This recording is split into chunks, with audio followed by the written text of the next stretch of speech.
Hi students, I hope कि आपने यहाँ तक जर्नल कंप्लीट कर ली है। अभी हम आगे का सम आज कैलकुलेट करने वाले हैं। ये पार्ट 2 में, पार्ट 1 आप देख लीजिए, जर्नल मैंने पूरी सिखा दी है। ठीक है, चलिए अभी हम सम को स्टार्ट करने वाले हैं। तो लायबिलिटी साइड बैलेंस शीट आप देखेंगे, उसमें लायबिलिटी साइड सबसे पहले कैपिटल दिया है, वहीं से हम शुरू करेंगे। पेंसिल को आप साथ में रखिएगा, एडजस्टमेंट नहीं लिखे अभी तक तो लिख लीजिए, उसके बाद ही सम स्टार्ट होगा। ठीक है, चलिए सबसे पहले हमें कैपिटल दी है पटेल एंड शाह की, तो कैपिटल अकाउंट में जाएंगे और कैपिटल लिख लेंगे। ठीक है, पेज नंबर 3 पे चले जाएंगे। ये हमारा कैपिटल अकाउंट है, यहाँ पे हम लिख लेंगे कैपिटल की क्रेडिट बैलेंस होती है, क्रेडिट साइड जाएंगे, बाय बैलेंस ब्रोड डाउन। ठीक है, पटेल का हमें दिया है 1,20,000 एंड शाह का हमें दिया है 1,30,000।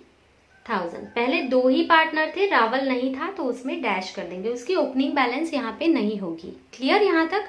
चलिए उसके बाद हमें दिया है लोन। बैलेंस शीट में आप देखेंगे लायबिलिटीज में कैपिटल हमारी हो गई है, आप टिक कर लेंगे। ठीक है, उसके बाद हमें दिया है लोन। लोन जो है वो लायबिलिटी है और यहाँ पे उसका जो इंटरेस्ट है सिर्फ वही आउटस्टैंडिंग है, उसके अलावा उस पर कोई भी एडजस्टमेंट नहीं है।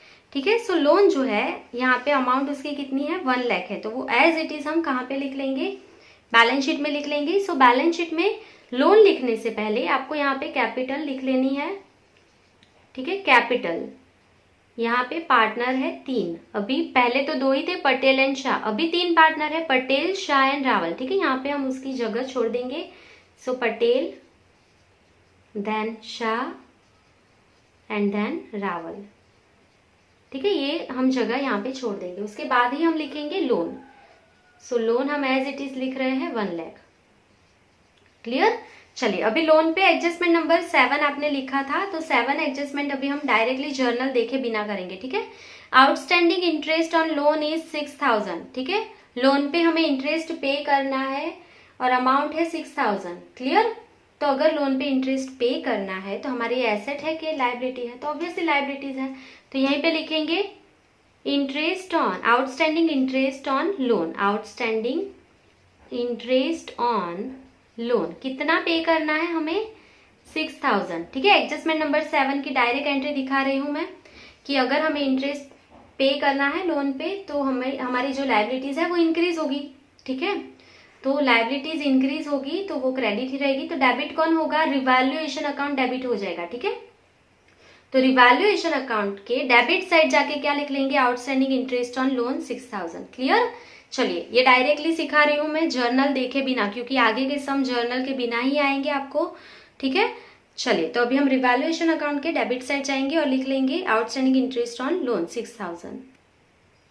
डेबिट साइड यहाँ पे लिख लेंगे 2 outstanding interest on loan, amount कितनी थी, 6,000। ठीक है, एडजस्टमेंट नंबर 7 आपका हो गया है, आप टिक कर लेंगे। अगर आपको जर्नल चेक करनी है तो आपने लिखी हुई होगी अपनी नोटबुक में, वहां से आप चेक कर सकते हैं। ठीक है, revaluation account debit 2 outstanding interest on loan account, ये हमारी जर्नल थी, तो हमने रिवैल्यूएशन अकाउंट के डेबिट साइड उसकी पोस्टिंग कर ली है। ठीक है, अगर आपको समझना है तो मैं ये पर्टिकुलर एक ही एडजस्टमेंट के लिए आपको यहाँ पे पोस्टिंग सिखा दे रही हूँ। ठीक है, उसके बाद आप खुद से समझ सकते हैं।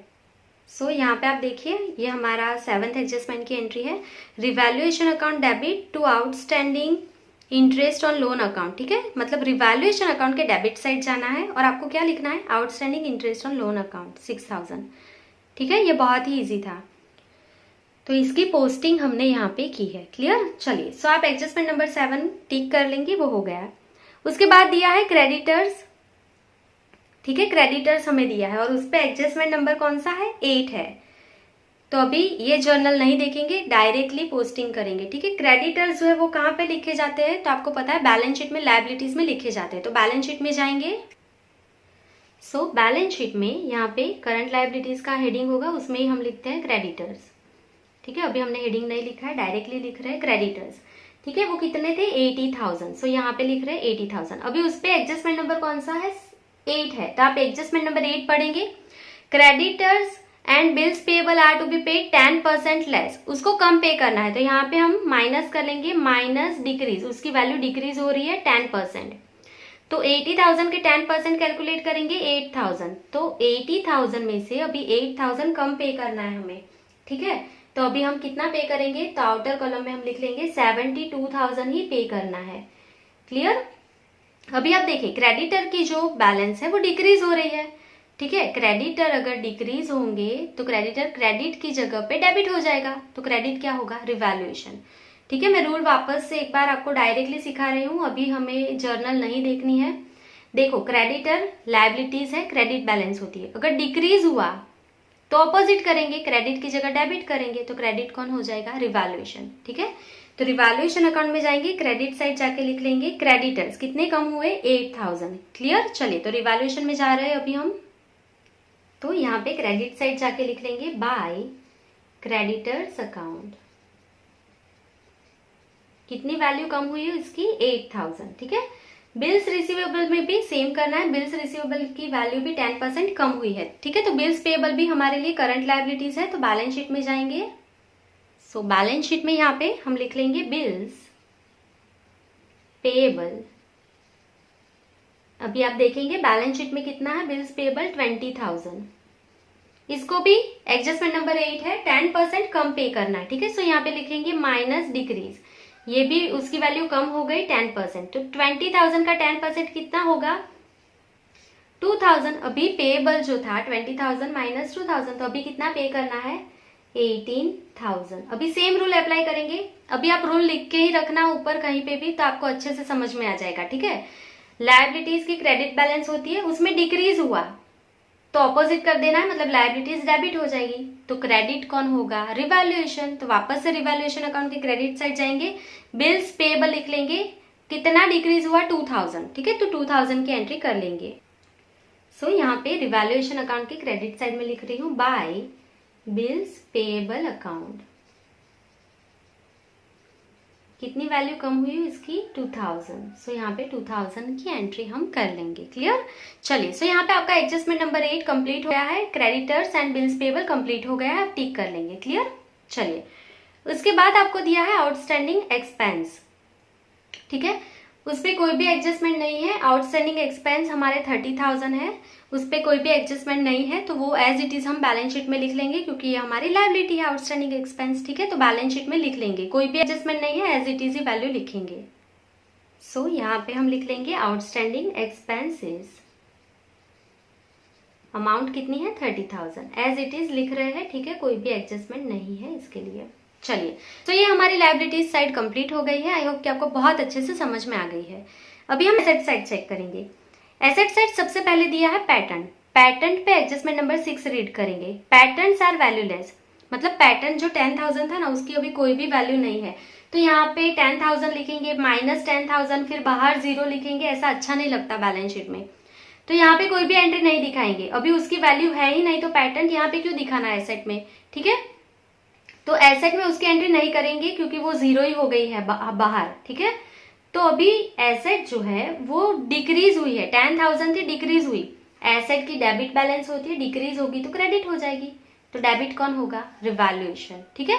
तो रिवैल्यूएशन अकाउंट के डेबिट साइड जाएंगे और लिख लेंगे पैटर्न्स, ठीक है। ये अभी आपके लिए थोड़ा नया है, पहला सम है, तो थोड़ा सा आपको ऐसा लगेगा डिफिकल्ट है, पर बहुत ही ये इजी है, आप रूल लिख के रखिए, तो आई होप कि आपको कभी भी प्रॉब्लम नहीं होगी, कोई भी जर्नल या कोई भी पोस्टिंग आपकी रॉन्ग नहीं होगी, ठीक है। मैं वापस रिपीट कर रही हूँ, पैटर्न जो था वो यहाँ पे 10,000 था, उसकी वैल्यू 0 हो गई है, मतलब कम हो गई है। एसेट की वैल्यू कम होती है तो डेबिट की जगह पे क्रेडिट हो जाती है एसेट, तो डेबिट कौन होगा, रिवैल्यूएशन। तो रिवैल्यूएशन अकाउंट के डेबिट साइड जाएंगे और लिख लेंगे पैटर्न्स, ठीक है, 10,000। सो यहाँ पे डेबिट साइड हम लिख लेंगे टू पैटर्न्स अकाउंट,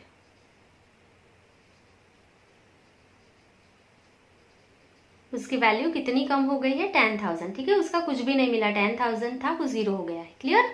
चलिए सो यहाँ पे आपका एडजस्टमेंट नंबर 6 कंप्लीट हो गया है और पैटर्न ऊपर बैलेंस शीट में आप टिक कर लेंगे। क्लियर। चलिए उसके बाद दिया है land and building. So land and building हमें दिया है 1,40,000, एडजस्टमेंट नंबर 1 है उसके ऊपर। So land and building is to be appreciated by 20%। तो लैंड बिल्डिंग कहाँ पे लिखा जाता है, बैलेंस शीट में फिक्स एसेट में लिखा जाता है, तो बैलेंस शीट में जाएंगे। सो यहाँ पे बैलेंस शीट में हम लिख लेंगे लैंड एंड बिल्डिंग,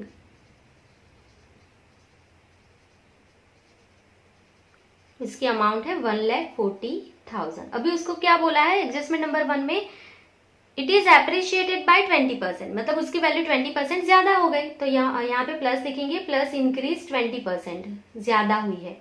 सो 1,40,000 का 20% क्या होगा 28,000। ऐड कर लेंगे तो अभी लैंड एंड बिल्डिंग जो है उसकी प्राइस कितनी हो जाएगी आउटर कॉलम में 1,68,000। क्लियर यहाँ तक? लैंड एंड बिल्डिंग की अमाउंट इंक्रीज हुई है, एसेट की डेबिट बैलेंस होती है, इंक्रीज हुआ तो डेबिट ही रखना है, तो क्रेडिट कौन होगा अभी रिवैल्यूएशन। रिवैल्यूएशन क्रेडिट करेंगे, कितना इंक्रीज हुआ 28,000, तो उससे क्रेडिट करेंगे। ठीक है, तो रिवैल्यूएशन के क्रेडिट साइड जाएंगे by land and building account.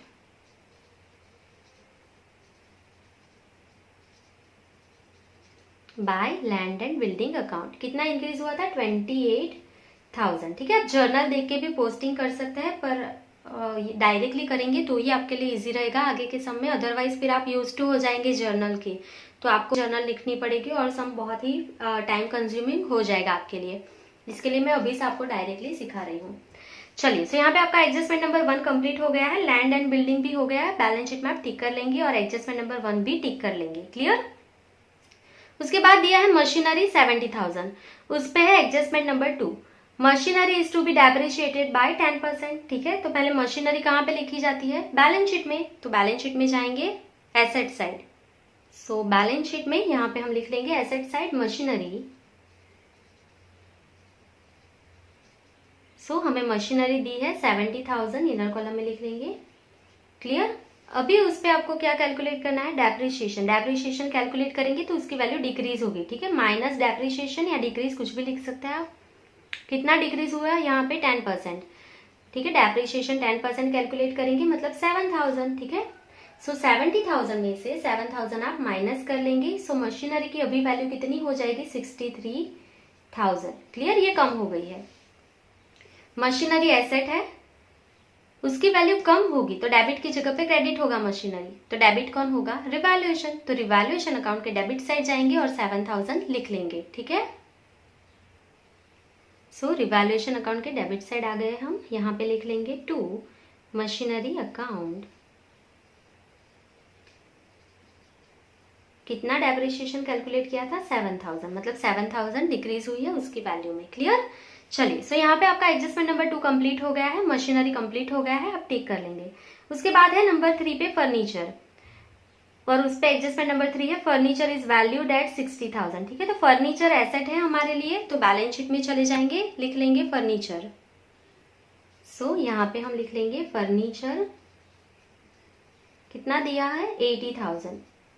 Adjustment number 3 में बोला है अभी उसकी वैल्यू 60,000 है, रिवैल्यूएशन करने के बाद पता चला मशीन की वैल्यू 60,000 है, मतलब सॉरी फर्नीचर जो है वो 60,000 है, तो आउटर कॉलम में 60,000 हमने लिख लिया है।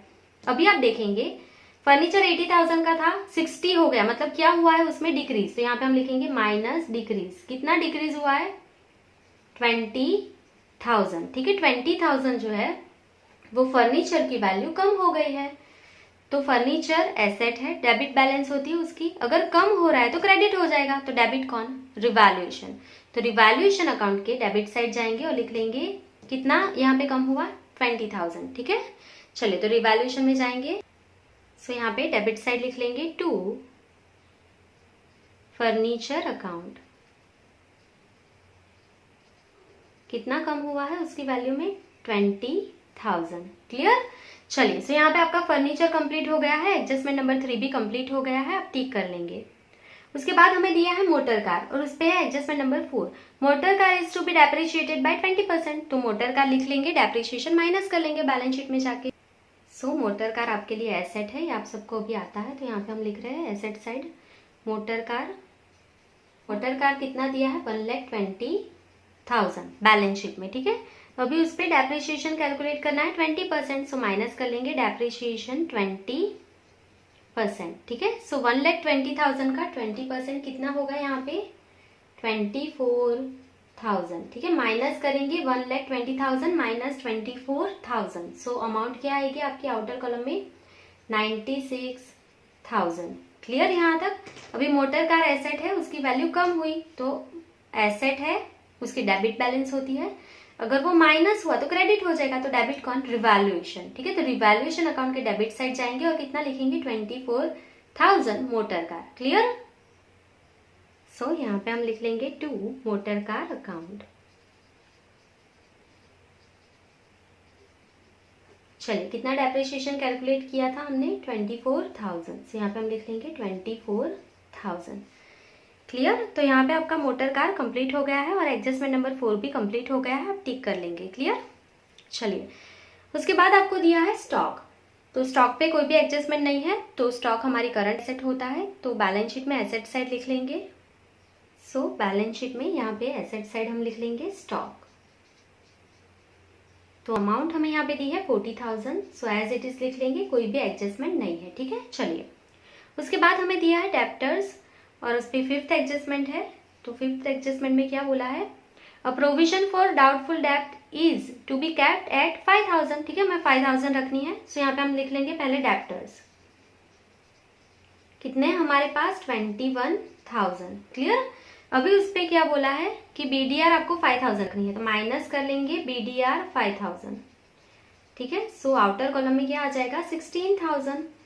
क्लियर। सो बीडीआर जो है वो पहले से 1,000 थी, हमें 5,000 करनी है तो 4,000 ऐड करनी पड़ेगी। ठीक है, रिजर्व ऐड करनी पड़ेगी, रिजर्व ज्यादा होगी। ठीक है, तो वो क्रेडिट ही रहेगी, तो डेबिट कौन, रिवैल्यूएशन। ठीक है, तो रिवैल्यूएशन अकाउंट में डेबिट साइड जाएंगे, बीडीआर लिख लेंगे 4,000। क्लियर।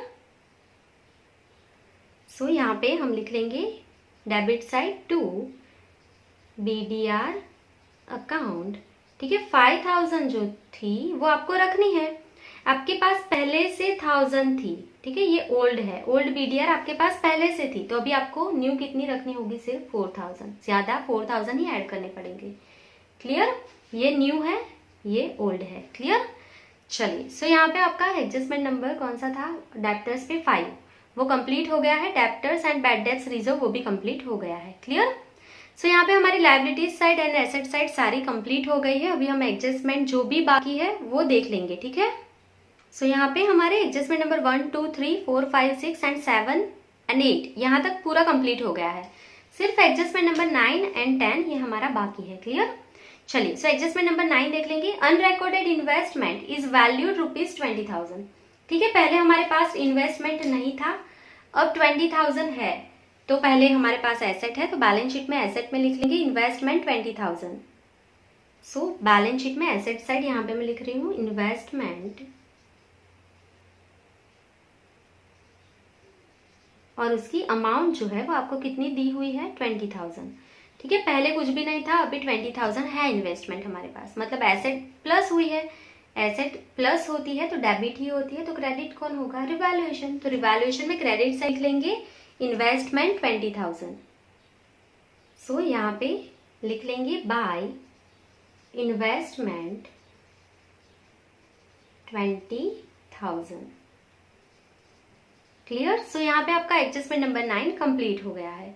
अभी हम एडजस्टमेंट नंबर 10 देखेंगे, आप 9 को टिक कर लेंगे। ठीक है। चलिए, insurance premium which was debited to profit and loss account by 30,000, out of this 10,000 is for next year. 10,000 हमने प्रीपेड किया है, तो प्रीपेड पहले से पे कर देंगे तो एसेट है हमारे लिए। सो बैलेंस शीट में एसेट साइड जाके पहले लिख लेंगे प्रीपेड इंश्योरेंस प्रीमियम। सो यहाँ पे एसेट में लिख लेंगे प्रीपेड इंश्योरेंस प्रीमियम। हमने कितना पहले से पे कर दिया है, 10,000। क्लियर। चलिए, अगर हमने पहले से पे कर दिया है तो एसेट है हमारे लिए, और एसेट ज्यादा हो रही है, पहले कुछ भी नहीं था। ठीक है, कुछ ऐड माइनस नहीं किया, पहले कुछ भी नहीं था, तो डेबिट ही रहेगा। क्रेडिट कौन हो जाएगा अभी, रिवैल्यूएशन। तो रिवैल्यूएशन में क्रेडिट साइड जाके लिख लेंगे prepaid insurance premium 10,000 rupees. So revaluation account में हम आ गए हैं, लिख लेंगे क्रेडिट साइड जाके by prepaid insurance premium account.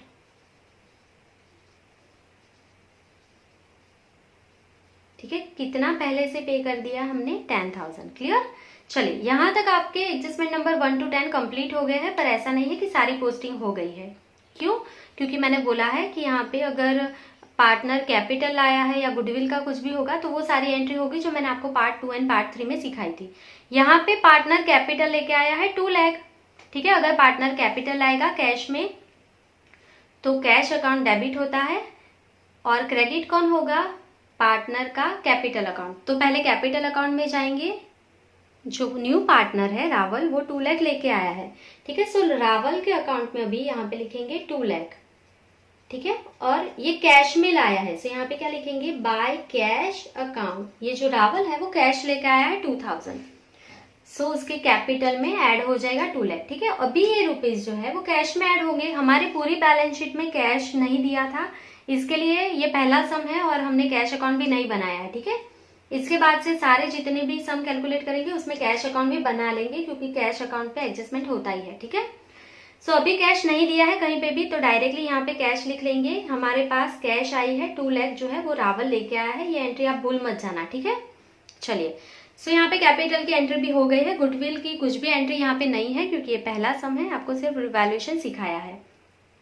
सो अभी आप अकाउंट्स को क्लोज कर सकते हैं, पर अकाउंट्स को क्लोज करने से पहले एक चीज मैं आपको और सिखाना चाहती हूँ। अगर आपको और भी डिफिकल्ट लग रहा है कि रिवैल्यूएशन में डेबिट होगा कि क्रेडिट होगा, तो मैं आपको और एक शॉर्टकट यहाँ पे दिखा देती हूँ कि ये जो है एसेट साइड, ठीक है। तो अगर आप एसेट साइड पे यहाँ पे लिख रहे हैं, सो एसेट साइड प्लस होगा यहाँ पे, ये एसेट साइड है, ठीक है। आप पेंसिल से ऐसा लिख सकते हैं, रिवैल्यूएशन में आपको शॉर्टकट करना है। तो एसेट साइड अगर प्लस हो रहा है तो एसेट डेबिट ही रहेगी, ठीक है। तो यहाँ पे लॉन्ग एरो करके लिख लीजिए आर क्रेडिट, रिवैल्यूएशन क्रेडिट, ठीक है। ये बहुत ही शॉर्टकट है, ये वही है जो रूल मैंने आपको सिखाया है, पर जिसको अभी भी डिफिकल्टी हो रही है उसको ही ये करना है, बाकी जिनको समझ में आ गया है वो इसमें ना पड़े, ठीक है। वो इजी रूल था, अगर फिर भी नहीं समझ आ रहा है तो उसके लिए है ये। अगर यहाँ पे प्लस लिखा है तो रिवैल्यूएशन में क्रेडिट साइड लिखना है। अगर यहाँ पे एसेट में से आपने कुछ भी माइनस किया है, देखिए यहाँ पे जितना जितना माइनस किया है ना वो यहाँ पे रिवैल्यूएशन में डेबिट हो जाएगा। क्लियर, आप चेक भी कर सकते हैं, हमने रिवैल्यूएशन में ये सारा डेबिट किया होगा। देखो माइनस हुआ मशीनरी तो डेबिट किया होगा, फर्नीचर माइनस हुआ डेबिट किया होगा रिवैल्यूएशन में, मोटर कार माइनस हुआ तो डेबिट किया है, ठीक है। तो वही रूल है, सिंपली रिवैल्यूएशन क्या होगा वो मैंने यहाँ पे लिख के दिखाया है, वापस समझ लीजिए। एसेट प्लस होती है तो डेबिट ही रहती है, माइनस होगी तो क्रेडिट होगी, ठीक है। तो रिवैल्यूएशन ऑपोजिट हो जाएगा, अगर एसेट डेबिट हो रही है तो रिवैल्यूएशन क्रेडिट, अगर एसेट क्रेडिट हो रही है तो रिवैल्यूएशन डेबिट होगा। सेम वे में लायबिलिटीज जो है वो प्लस हो रही है, लायबिलिटीज या तो रिजर्व प्लस हो रही है तो क्या होगी, वो क्रेडिट ही होगी, तो रिवैल्यूएशन क्या होगा तब डेबिट। मतलब यहाँ पे अगर कहीं पे भी प्लस की साइन आएगी तो रिवैल्यूएशन में डेबिट साइड लिख लेना है, क्लियर। और अगर कम हो रही है तो लायबिलिटीज डेबिट होगी या रिजर्व डेबिट होगी, तो रिवैल्यूएशन क्या होगा, क्रेडिट। ये रूल वही है, सिर्फ रिवैल्यूएशन क्या होगा ये भी मैंने यहाँ पे आपको दिखा दिया। मतलब जहां जहां पे यहाँ पे माइनस लिखा है ना वहां पे आप देखिए रिवैल्यूएशन क्रेडिट ही होगा। पर ये कुछ ऐसा हो जाएगा कि जैसे आपने लर्न करके ही रखा है कि ये अगर प्लस का साइन है तो आप डेबिट कर देंगे रिवैल्यूएशन में, और माइनस का साइन है तो क्रेडिट ही कर देंगे। ये आप थोड़ा रट्टा मार के पढ़ा हो वैसा हो जाएगा, तो इसके लिए कॉन्सेप्ट ही बहुत अच्छा है, पर जिनको फिर भी नहीं समझ में आए उसके लिए ये मैंने लिखा है। जिनको पहली मेथड समझ में आ गई है वो उसी हिसाब से करेंगे, ये फॉलो नहीं करेंगे, ठीक है। चलिए, सो अभी हम सारे अकाउंट्स को क्लोज कर सकते हैं, हमारी सारी एंट्री हो गई है, तो रिवैल्यूएशन अकाउंट में जाएंगे और उसे क्लोज कर देंगे। सो रिवैल्यूएशन अकाउंट में हम दोनों साइड का टोटल करके लिख लेंगे, कौन सा ज्यादा है वो देख लेंगे। 6000, 10,000, 7,000, 20,000, 24,000 एंड 4,000। सो डेबिट साइड का जो हमारा टोटल है वो कितना आया है यहाँ पे 71,000, ठीक है। सो यहाँ पे पेंसिल से आप लिख लेंगे 71,000, ये डेबिट साइड का टोटल है। क्रेडिट साइड का टोटल कर लेंगे 8,000, 2,000, 28,000, 20,000 एंड 10,000। सो क्रेडिट साइड का जो हमारा टोटल है वो कितना आया है यहाँ पे, सो ये हमारा टोटल आ गया है 68,000, ठीक है। सो यहाँ पे क्रेडिट साइड लिख लेंगे 68,000। अभी आप देखेंगे कौन सा ज्यादा है, तो ये 71,000 ज्यादा है डेबिट साइड, तो यहाँ पे दोनों साइड हम लिख लेंगे 71,000, क्लियर। चलिए, सो 71,000 माइनस 68,000, सो डिफरेंस क्या आएगा यहाँ पे 3,000, क्लियर। सो ये जो 3,000 है ये क्या आया, क्रेडिट साइड आया, मतलब कैपिटल अकाउंट में डेबिट साइड जाएगा, तो ये क्या है अभी आपके लिए लॉस है, ठीक है। सो यहाँ पे आप क्या लिखेंगे, loss by loss, clear. Bracket में क्या लिखेंगे, ट्रांसफर टू अब ये लॉस जो है वो किसको देंगे आप? ओल्ड पार्टनर को ही देंगे, ठीक है। ये लॉस आप ओल्ड पार्टनर को ही देंगे, ठीक है। ब्रैकेट में लिखेंगे ट्रांसफर टू कैपिटल अकाउंट, ठीक है। ये ओल्ड पार्टनर को ही मिलेगा। तो ओल्ड पार्टनर कौन कौन है यहाँ पे? पटेल एंड शाह, ठीक है। उनका ओल्ड रेशियो में ही आप लॉस को डिस्ट्रीब्यूट करेंगे, क्योंकि ये पुराना लॉस है, ठीक है, इसके लिए। सो आप यहाँ पे फर्स्ट लाइन में चेक करेंगे, आपको P&L का रेशियो दे दिया है, टेक्स्ट बुक में देखेंगे फर्स्ट लाइन। P&L रेशियो जो है दोनों का वो 3:2 है, ऐसा बोला है ओल्ड रेशियो, ठीक है। सो यहाँ पे आप लिख लेंगे 3:2 में डिस्ट्रीब्यूट करना है, ठीक है। सो 3000 को 3:2 में डिस्ट्रीब्यूट कर लेंगे, मतलब 3000 divide by 5 into 3 is equals 2। So answer यहाँ पे क्या है आपका? 1800 एंड 2 इज इक्वल्स 2। आंसर क्या है आपका यहाँ पे? 1200, ठीक है। सो आउटर कॉलम में कितने हो गए यहाँ पे? 3000। क्लियर? अभी ये लॉस जो है वो कैपिटल अकाउंट में डेबिट साइड जाएगा, ठीक है। अभी इसको ट्रांसफर करने से पहले ये जो एक जर्नल हमारी बाकी है वो लिख लेंगे। क्लियर? लास्ट जर्नल 1416, ये यहाँ पे जब लॉस मिल जाएगा या प्रॉफिट मिल जाएगा उसके बाद ही हम ये जर्नल लिख सकते हैं, ठीक है। सो यहाँ पे क्या हुआ है? हमें लॉस हुआ है। रिवैल्यूएशन में कहाँ पे लिखा? क्रेडिट साइड में। रिवैल्यूएशन के क्रेडिट साइड में लिखा, मतलब रिवैल्यूएशन क्रेडिट हुआ, तो डेबिट कौन होगा? Patels capital account and Shah, दोनों पार्टनर को ये लॉस मिलेगा, ठीक है। सो यहाँ पे हम क्या लिखेंगे? पटेल्स कैपिटल अकाउंट डेबिट, ये मैं रेड पेन से लिख रही हूँ क्योंकि आप ये भूल ना जाए इसके लिए, ठीक है। Shah's capital account debit, Shah's capital account debit, ठीक है। पटेल को कितना लॉस मिला? 1800 एंड शाह को 1200, ठीक है। ये लॉस कहाँ से आया? To revaluation account, to revaluation account. Total कितना लॉस हुआ है? 3000। रिवैल्यूएशन की वजह से 3000 का लॉस हुआ है, वो पटेल एंड शाह को मिल जाएगा, ठीक है। बीइंग लिख लेंगे अभी यहाँ पे, being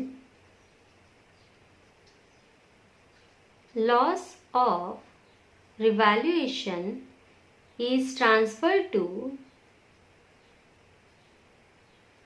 old partners in old ratio, ठीक है। ओल्ड पार्टनर को आपने दे दिया और ओल्ड रेशियो में। क्लियर? चलिए, सो ये आपकी एंट्री जर्नल जो लास्ट थी वो कंप्लीट हो गई है। अभी हम आगे जाएंगे, ठीक है। रिवैल्यूएशन का लॉस है वो डेबिट साइड लेके जाएंगे कैपिटल में, ठीक है। यहाँ पे क्रेडिट हुआ है, कैपिटल में डेबिट होगा ऑपोजिट साइड। सो अभी हम यहाँ पे कैपिटल अकाउंट में डेबिट साइड आ गए हैं। यहाँ पे हम लिख लेंगे 2, क्या लेके आना है? अभी हमें यहाँ पे लॉस लेके आना है, और ये लॉस कहाँ से लेके आना है? रिवैल्यूएशन से।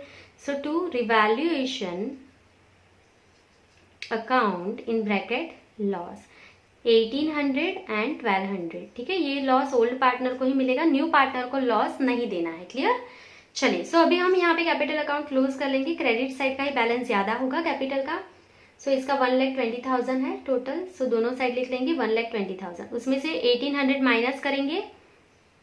So answer is 1,18,200। यहाँ पे क्या लिखेंगे? टू बैलेंस क्रेडिट डाउन, ठीक है, या कैरी फॉरवर्ड।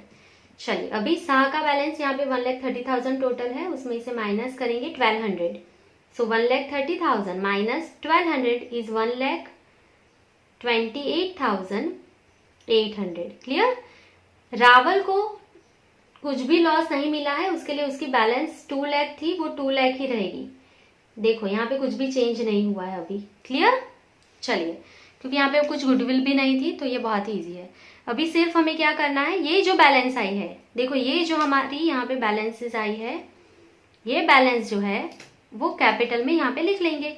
सो पटेल की कितनी बैलेंस है अभी कैपिटल की? 1,18,200। शाह की बैलेंस आई है 1,28,800 एंड रावल की बैलेंस आई है 2 लाख।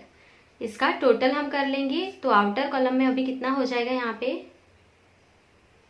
4,47,000, ठीक है। चलिए, अभी हम लाइबिलिटीज साइड का टोटल कर लेंगे। सम कंप्लीट होने वाला है। 4,47,000, 1,06,000, 72,000, 18,000 एंड 30,000। सो आंसर आया हमारा 6,73,000। सो यहाँ पे हम लिख लेंगे 6,73,000। एसेट साइड भी हमारा उतना ही आना चाहिए, चेक कर लेंगे। 1,68,000, 63,000, 60,000, 96,000, 40,000, 16,000, 20,000, 10,000 एंड 2 लाख। सो टोटल हमारा आया है 6,73,000। सो आप यहाँ पे देख सकते हैं दोनों साइड आपका जो टोटल है वो इक्वल आ गया है। सो आपका सम यहाँ पे कंप्लीट हो गया है। आई होप कि आपको बहुत अच्छे से समझ में आ गया है। अगर आपको कहीं पे भी कुछ भी डाउट हो रहा है तो आप कमेंट सेक्शन में कमेंट ज़रूर कीजिए, और आपको ये सम अच्छे से समझ में आया कि नहीं आया तो वो भी आप कमेंट में लिख के बताइएगा। Thank you for watching.